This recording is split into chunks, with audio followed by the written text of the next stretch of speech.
Good morning. Hello. Who is TX Blue Daisy? What is your name? Let's see if I can find it here. Mary. Good morning, Mary. How are you? Is that Christopher or Christopher Mark? Mary, I'm part of Renee's group. Thank you for coming. I thought that your handle looked familiar. I'm Joyce Glass. This is Writer Wednesday. I see Miss Sue has joined. I'm not sure who Down Lifer is. Thank you for coming. JP, I don't know your name, but thank you for coming, JP. If you want to put in the comments your name so I can call you out by name, it'd be great. It'll be a good thing. I won't be calling you for bad things. But I hope everyone's having a good morning so far. We had a great time on Renee's Periscope. She does coffee talk at 7:02 Central Time, so I'm Eastern, so it's 8:02 Eastern Time. But today it's Writer Wednesday, and I am the Write Coach. I help writers and speakers through the writing process of writing a book. And I'm glad that everyone is here and showed up today. And we're going to talk about building our sentences and kind of go back to the basics. How many of you kind of think about the basics sometimes when you're writing? You know, is this a noun, a pronoun? Is this a verb, an adverb? You know, those kind of things. Do you struggle with that, or knowing where to put those commas and how to use those conjunctions, all of those things? Who is old enough to remember the conjunction function, the little cartoon guy that did all the educational things? You're in Spring, Texas. I'm sorry, who was that? I'm in Albany, Georgia now. I will be moving to Asheville, North Carolina before too long. Was that Mary who said that? Because I missed the name on there. Whoever asked where I was, and they said they were in Texas. Yes, okay, great. Oh, I have been a Georgia girl all of my life. I was born and raised in Marietta, and just north of Atlanta. And my husband has moved me to many places around Georgia. We were in Augusta for 6 years, and then we have lived in Albany, Georgia for 13 years. And my son just graduated from high school on Sunday. Yay, Mom and Dad made it. Without too many tears going through the service too. But then my husband has accepted a new job in Asheville, North Carolina. He's been working for a cat dealership here in Georgia, and he will be working for a different cat dealership in Asheville, North Carolina, which I am absolutely thrilled about. I have wanted to live in Asheville for about 10 years now. We've been there many times, and I love it. For a Georgia girl that does not like a whole lot of snow, that's the perfect place. They get a little snow throughout the year, but they're not like covered in 10 feet of snow like Chicago or where my parents are from. They're from the western part of Maryland, and they can get 10, 12 feet of snow in a winter, you know, or more. They can get that sometimes on a week. So I'm glad. I would not do well with that. So I'm excited about moving to Asheville, but I'm glad we're Texas. I know Sue is actually getting ready to move to North Carolina. She lives in Pennsylvania, and she's getting ready to move to Charlotte, North Carolina, so she won't be too far from me. And I've got some other friends there that I've met. And so I'm excited that everyone is here today, and please feel free to ask a question if you have any question as we're going through this. But my thing is, you know, a builder needs the right tools when he's building a house, or if he's building anything. But let's just say a builder building a house. There's certain tools he needs for framing. There's certain tools he needs for plumbing. There's certain tools you need for doing the electrical work. And all of those take different tools. There's different tools you use to lay tile. And knowing the right tools for the right thing is what's important. And so I got to thinking, because we went to, there was some of us who went to this conference called Lunch Out. Well, there was a lady who did a workshop on editing, and she broke out all the different words. Well, I was so brain fried. I had conducted the workshop before her, and I had not had a whole lot of sleep the past 2 nights. And so by the time I did my workshop, it was kind of like, I can sit and relax. And she had this exercise for us to do, and I was not able to do that. And so I was so brain fried, and I was like, you know, it'd be really good to refresh what I do with writing. And so it reminded me, I had a basic comp class in college, and this would be the book from that class, A Basic Grammar of Modern English. I thought that said something else. Can't read backwards. So I wanted to share with you some things out of here, and I'm going to read it, so some of the definitions, because I wanted you to understand them. But we're going to start with a basic sentence. Just like, you know, when a builder starts to build, they have a basic frame.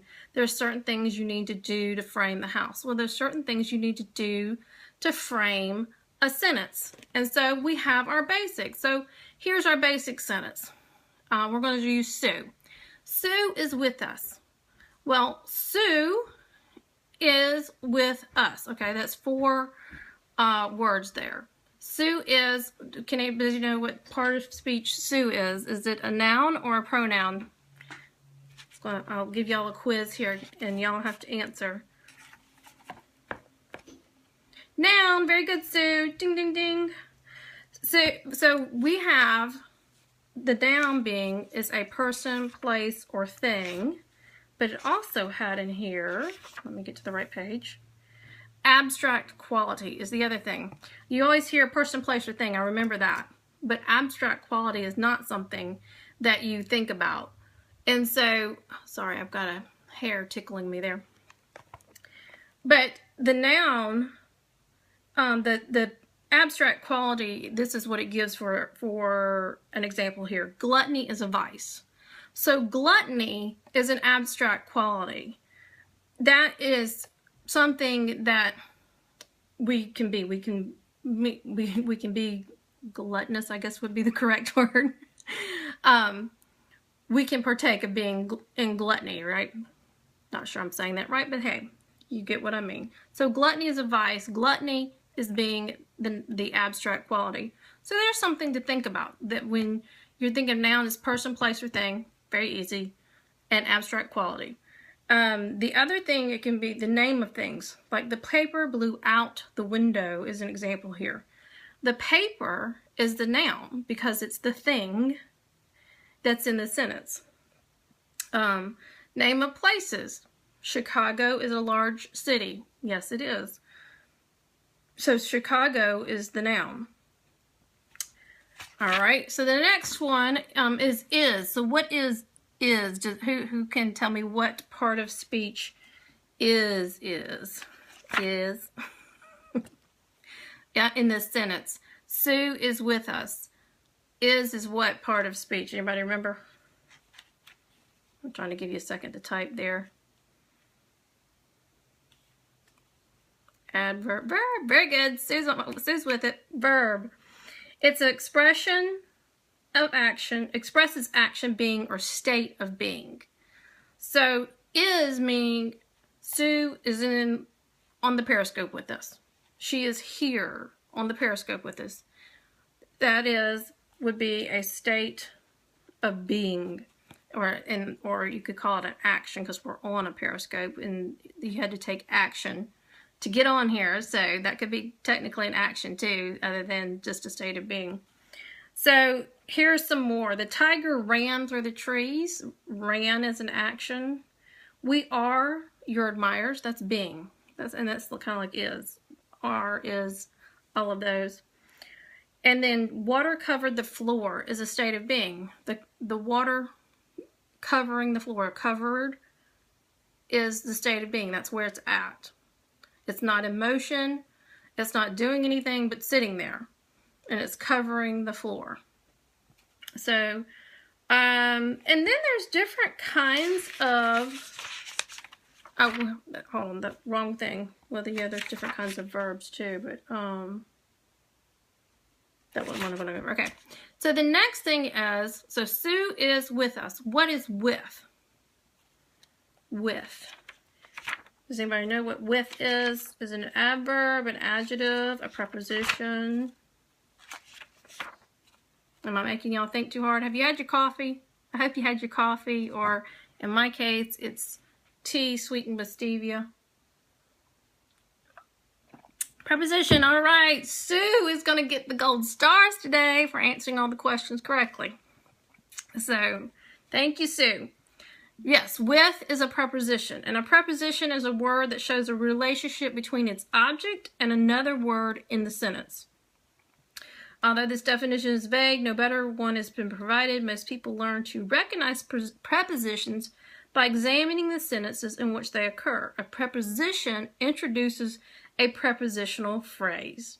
So, a man with a cold sat in the park.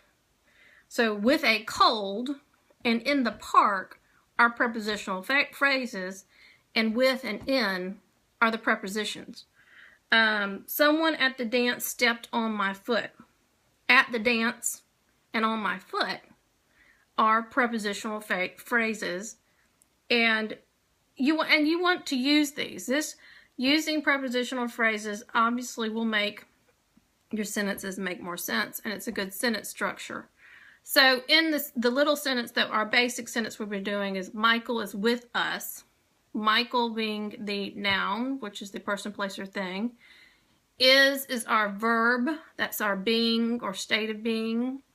With us, so with is our preposition, okay? And that is a relationship between its object and the other word in the sentence. So with us, the relationship is they're with us. So that's the relationship between Sue is with us. All right. So what is us? What part of speech is us? Let's see. Make sure I'm going to the right page. Is it a noun, a pronoun? Pronouns! Very good, Sue. Ding, ding, ding. We're going to give Sue all the stars today. Anybody else is more than welcome to answer. Or maybe you haven't had enough coffee. That's all right. But thank you, Sue. Yes, it is a pronoun. A pronoun is what replaces a noun with its modifiers. So the fisherman caught a big fish is an example of a sentence here. And he caught it. He is the fisherman. Caught it. It is the big fish.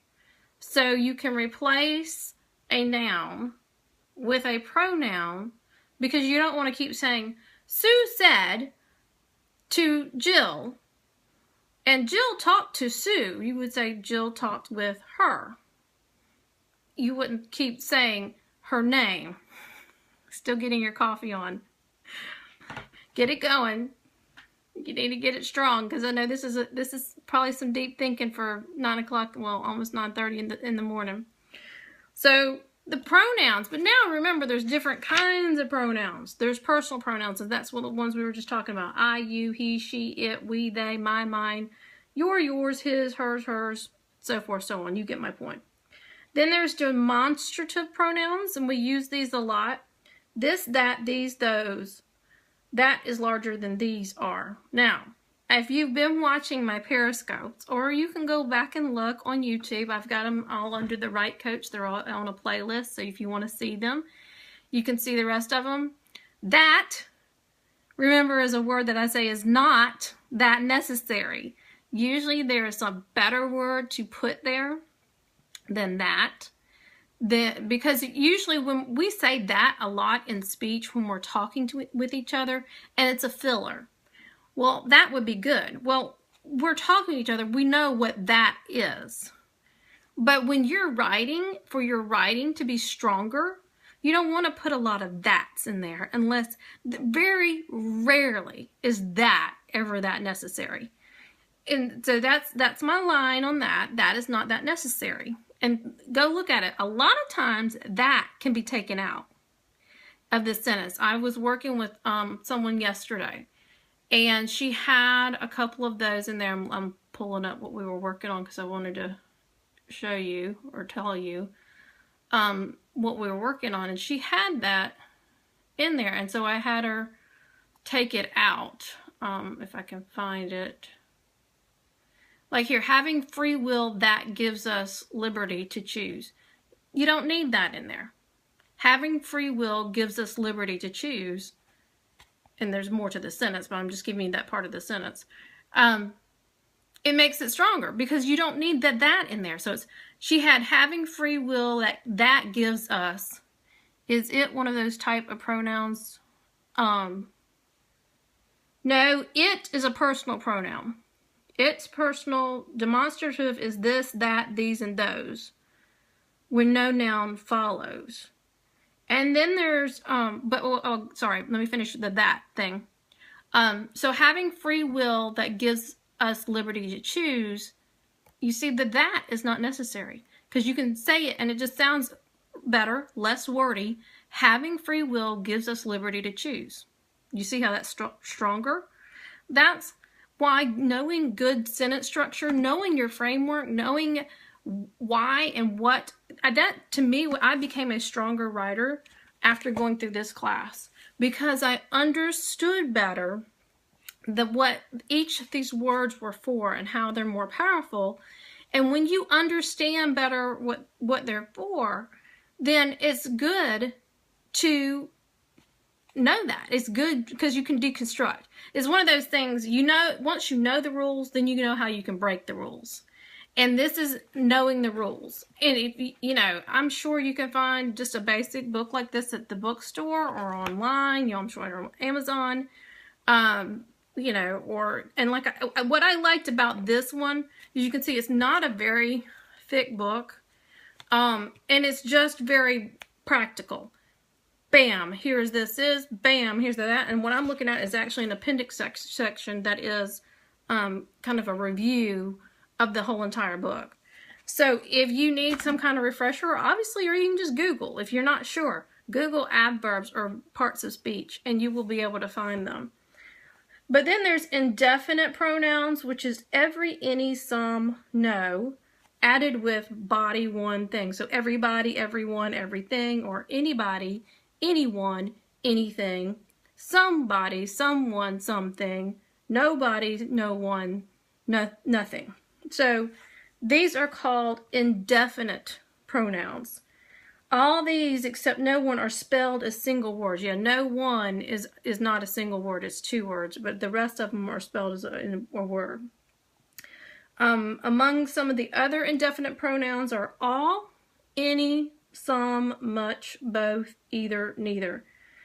And those are all necessary to know, because you want to know how to use these words in the right places.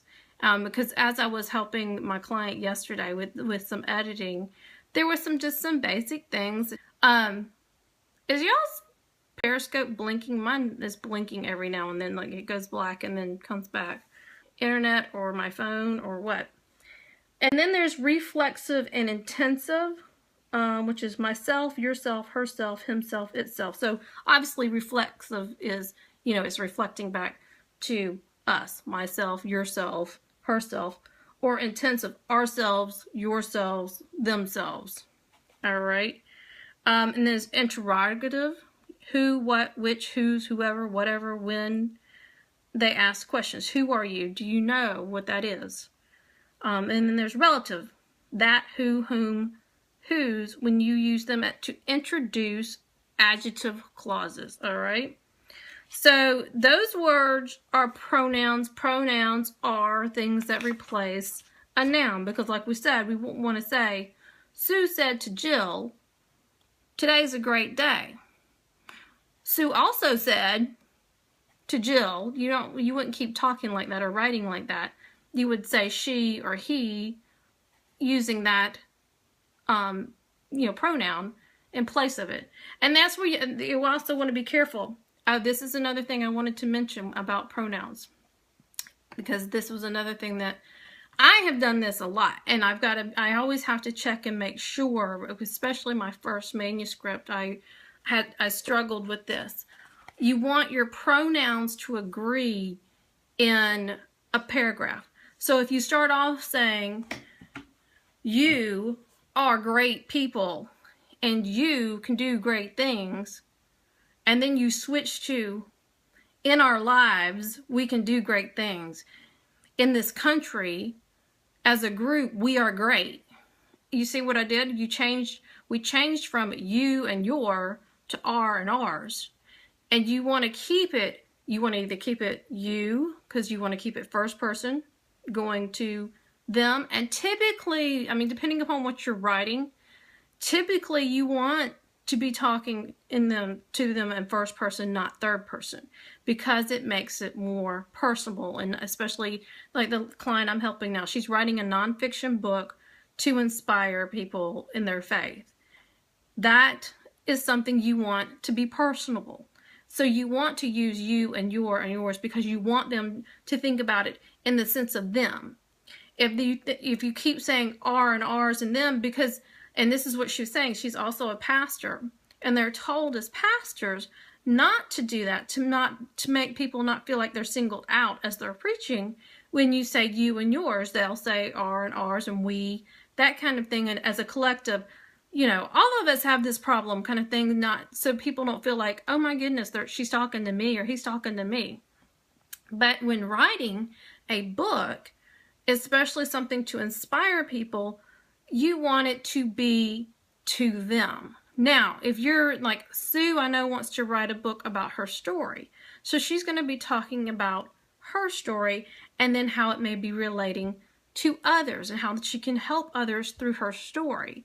So you want to make, again, I still think you would probably want to do some first person there, but you're going to be talking about your story as well as how it reflects to other people. You most likely won't be doing third person. Like a corporate kind of thing, if you're in business, you might want to use third person. But for any kind of inspirational, educational thing, you want to do that with, I'm sorry, a reminder popped up on my phone and I'm waiting for it to go away. There it goes. It was bothering me. Sitting there, I made it go away on my iPad and the phone had not got the message yet. Anyways, so you want it to be written to your audience. And you want to, you know, if it's a corporate kind of thing where you're writing for work, it's going to have a different feel to it and tone to it than what you're going to be writing to somebody personally. All right, so one other thing I wanted to go over is, so the sentence was, Sue is with us. Sue is the noun, or if you wanted to make it a pronoun, we would put she. Is our verb, which is our being or state of being or action. With us, our preposition, it shows the relationship between the with and the us. Us is the pronoun for all of us collectively here. So, and again, that whole, don't forget the pronoun, making sure it agrees throughout. If you're doing a blog post, you want it, your scope still keeps blinking, but whatever. I hope it's recording okay. Glad you're back. I think that's Mary. All right. So conjunctions is one of the last things I want to talk about, because this is something that she and I were discussing yesterday. Before I actually get into conjunctions, let me briefly go over adjectives and adverbs, because those can be a little tricky too. So an adjective modifies a noun or pronoun. Its usual position is before the word it modifies or after a verb such as be. So let me give you some examples. The tall woman was angry. The tall and the and tall are before the woman. Angry also modifies the woman. So they're all, but it follows was, which is a form of be, okay? So an adjective that comes before the word it modifies is called an attributive adjective. You may not need to know that. One that follows a verb that describes the subject is called a predicate adjective.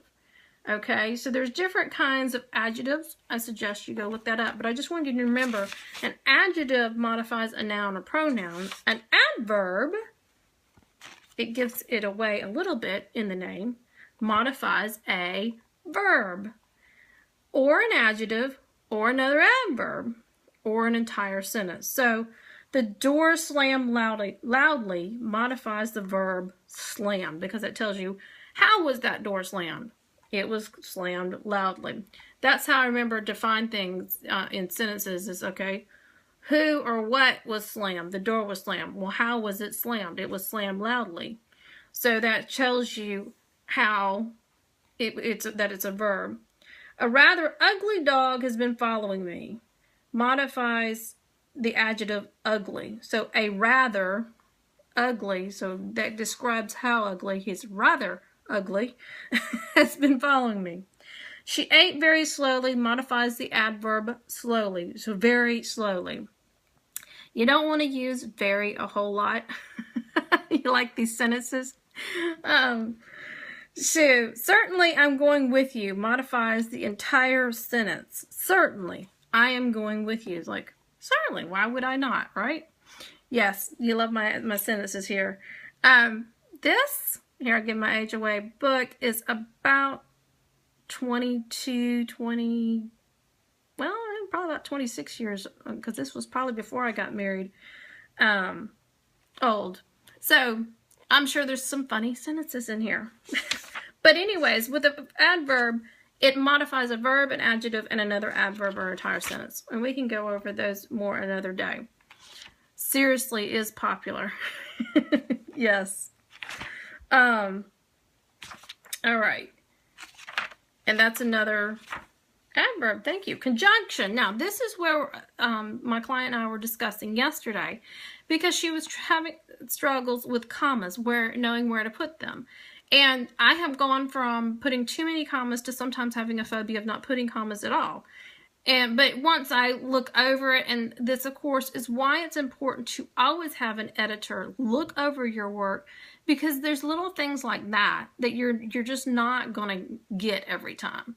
And so we want to have our work be the most professional we can make it, and paying for someone to edit your work, I think I've said this before, is important. Commas, the struggle is real. Yes, it is. So let me go over conjunctions, and then we'll talk about commas, because that's where she was struggling with commas, knowing where they were in conjunctions. A conjunction joins words, phrases, or clauses. If it is a coordinating conjunction, it joins the same kinds of items. So coordinating conjunction is two or more adjectives or two or more prepositional phrases. The most common coordinating conjunctions are and, or, nor, but, yet, for, and so. Sticks and stones, there we go, there's your coordinating conjunction, may break my bones, but words will never harm me. In this example, it joins two nouns, but it also joins two clauses. So the first clause is sticks and stones may break my bones, but words will never harm me. Those are the two clauses that but is a conjunction for, because there's a comma after the bones. Sticks and stones may break my bones, comma. That's a phrase. That's where you want to put commas at a phrase. If it's a sentence, it could be a complete sentence by itself. That's a thing. And that's one of those things I think I really did learn in this class where it really clicked. It's probably, I heard it 1,000 times before, but it finally clicked. Is if it's a sentence, if it can stand as a sentence on its own and then it's got a conjunction, then you need a comma. So this is sticks and stones may break my bones, comma, because that could be a sentence by itself. But words may never harm me. Words may never harm me could be a sentence by itself, but we're connecting it here with the but, and that explains, but words may never harm me, will never harm me. All right, then there's correlative conjunctions with a subclass of coordinating conjunctions come in pairs, both and, not only, but also, either or, neither nor. You are not ugly, no, I'm getting all my sentences confused.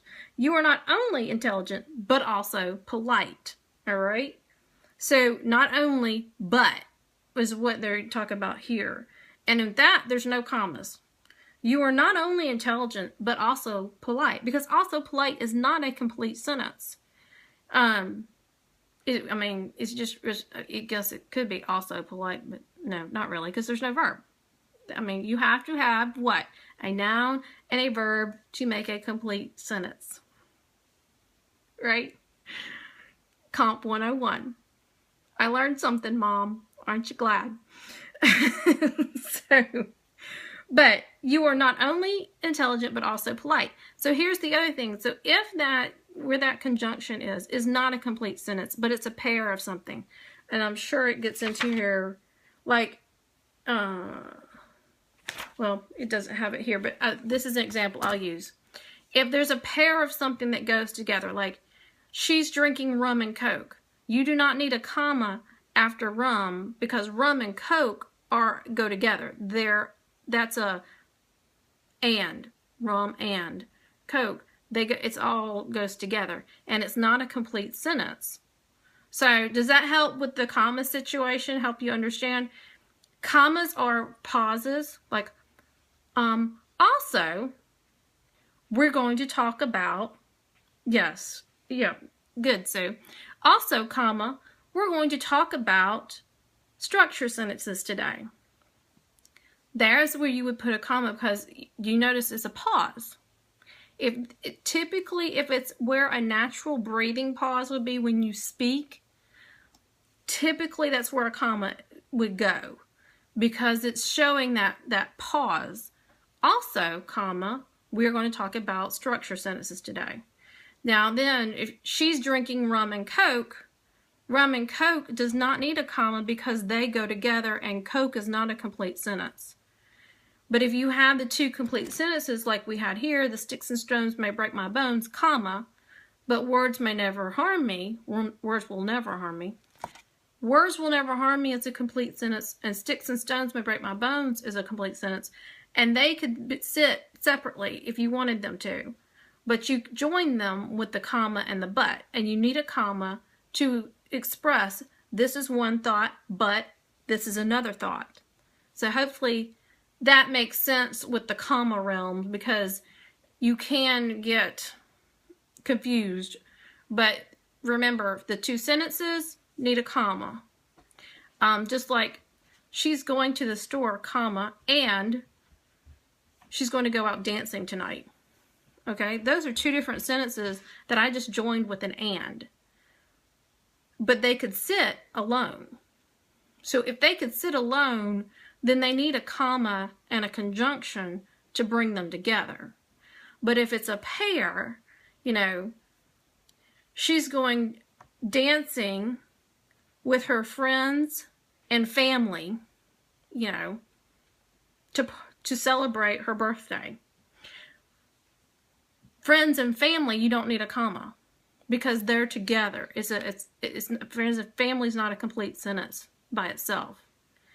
So you want the friends and family, because she's going dancing with friends, and she's going dancing with her family.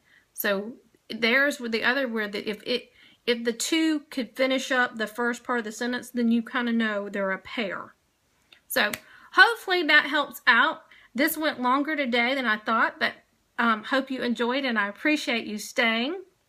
I wanted to let you know I am Joyce Glass. I'm a writing coach. If you need help, I help writers and speakers through the book writing process and go line by line through projects and help you with so much more than that. So great.